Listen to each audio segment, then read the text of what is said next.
Kanon jud ko sa iyang ko. Fresh pala yun. Oo. Alamang.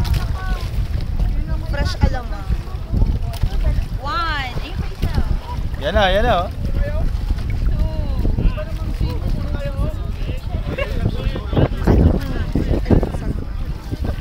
Yan talaga yung amoy ng gamon.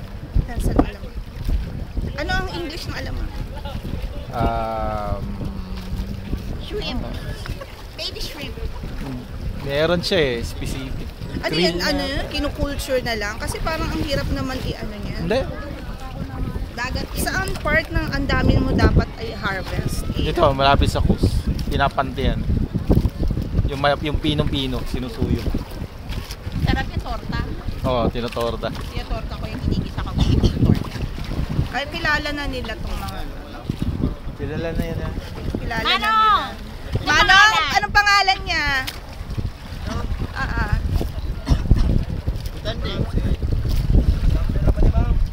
Number. Ah, number. Anong number? Ayan, may pating. Dapat pating ka ng number.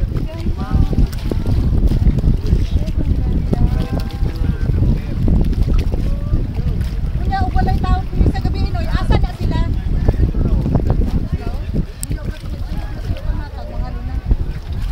Sasubmerge siya pag mainit na yung tubig. Iba na yun. Ganun o, ayun. Nakainin niya, oh. Alam niya na. Oo. Kanainin niya. Ano eh, wala nakakalusot. Suction eh. Suction. Suction eh. Parang vacuum cleaner pala ito. Paano yan kasama yung tubig mo? Hindi, lumalabas sa gills. Ah, okay. Napi-filter. Napi-filter niya, nakukuha niya pati yung oxygen. Ah, ang ganda-ganda. There's another May isa pa oh. Baby pa eh. Dapat naman, it's a good sign.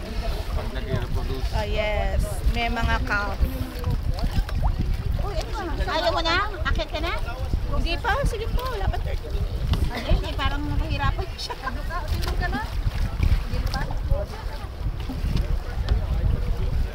Nainom ka na ba eh? Yan na ulit. Parang malakas ang kapit ng ating mga bangkero. Talagang ina-isolate tayo. Ano siya? No? Ano siya ito? Thanks to nahirapan siya eh. Yan na uli. Here it is. Bababa niya hagdan.